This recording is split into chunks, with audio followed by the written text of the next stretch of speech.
What's up, MetaNerdz? This video is all about a strange starfighter that is the result of an alliance between CIS and Hapes Consortium engineers. The CIS, of course, was the faction that very likely would have won the Clone Wars if it wasn't for Darth Sidious's machinations. But the Hapes Consortium is a lot more obscure. Located in the Hapes Cluster, a massive nebula known as the Transitory Mists all but cut off this area of space from the rest of the galaxy.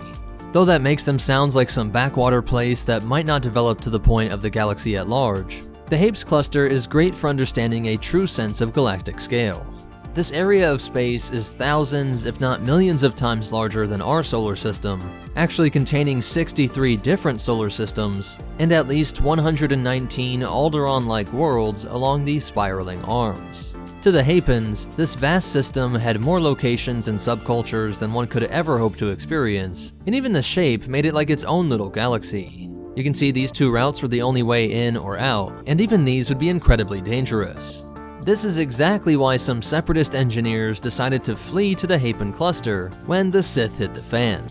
Specifically, they were Starfighter engineers, working on updating everything from the Vulture and Tri-Droid up to things like the CIS Advanced Starfighter. The AS was the machine that I think most influenced the design of the Miytil, as well as just the CIS engineers' knowledge of the universe at large. With all their battle experience, they knew the Republic tech they wish they could have worked with. The Hapes Consortium's Queen Mother decided that these alien visitors came in peace and could increase the Hapen's ability to wage war. Many parts of this Hapen fighter take from the best aspects of Republic and CIS fighters. The most obvious is the R2 astromech, and this cluster of 4 thrust engines which come from Incom. The Hapen sponsored raids to steal this tech, going after a sort of shopping list provided by the former CIS engineers. The majority of the body, armament, and hyperdrives were crafted by a consortium company known as Alani Charoba. They had produced the incredible Hapen Battle Dragon, and after this fighter, they produced the Miytil Assault Bomber. Its cost was relatively high at 210,000 credits, more than 3 times the cost of a TIE fighter, and nearly 1.5 times an X-Wing. In many ways, it is similar to an X-Wing, just smaller and faster. Its armament was a set of triple-linked laser cannons, these 2 ion cannons, and up front, this mini concussion missile launcher. These missiles wouldn't work as good against anything like capital ships or freighters, but would be more than enough against other starfighters. Its top atmospheric speed was 1,150 km per hour, or 715 miles per hour, making it tied with the Z-95 Headhunter and nearly as fast as the Vulture droid. Its megalight speed, a rating of how fast it would go in empty space, was incredible at 160, making it faster than the A-Wing and more than twice as fast as the B-Wing. With its Class 1.5 hyperdrive and a backup Class 12, the Miytil could quickly travel across the entire galaxy if it got past the Transitory Mists, or if just traveling around inside of the Hapes cluster, it could travel to a neighboring solar system in a matter of seconds. At a length of 7.5 meters or 25 feet, it is smaller than the A-Wing, and just a baby Jawa shorter than the Vulture droid.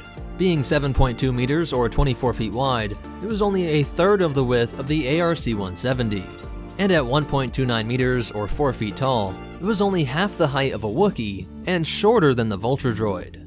So as you can see, the CIS engineers definitely wanted to keep that smaller profile advantage. And with that megalight speed and this size, it was used as an incredibly deadly interceptor. 60 of them would be stored on the Queen's Castle flagship, the Star Home, while 24 could fit in the Nova-class battlecruiser and 36 in the Hapen Battle Dragon. These Hapen fleets would kill any pirates who stumbled past the mists, or any Hapen that tried to oppose the Queen. Prince Isildur worked with the CIS engineers to modify his personal Miytil, which he named the Storm. They added turbo booster units to the quad-engine array, called a sublight acceleration motor, or SLAM, which allowed it to hit speeds of 1,750 km per hour, or 1,087 miles per hour, which is faster than the quickest TIE, the TIE Defender. This tech was all an extension of the work they did on the CIS Advanced Fighter, which also packed in a whole lot of firepower and speed. But this masterpiece was never really seen in the galaxy at large, even after the fall of the Empire. But in 27 ABY, during the Battle of Hapes, these fought alongside New Republic ships like the X-Wing to repel the extragalactic invaders. And then in 40 ABY, they were used by Hapen on both sides of a civil war that was seeking to overthrow the Queen Mother. Only time will reveal if there were other ships and vehicles created by CIS engineers that fled Republic persecution after the war. So that's it for its history, but you definitely want to hear these cool facts and behind the scenes stuff. The ship was first introduced in The Courtship of Princess Leia, but also appeared in a ton of other Legends novels, and was expanded upon in Kraken's Threat Dossier, Essential Guide to Vehicles and Vessels, and Galaxy at War. The only thing that wasn't explicit was the CIS AS's connection to the Miytil, but it was just too cool that they shared a lot of properties and that the former was a CIS prototype that never came to be widespread. And I'm not comparing the CIS to Nazis here, but there were similarities in this story to how lots of German engineers fled to the US and USSR following World War II.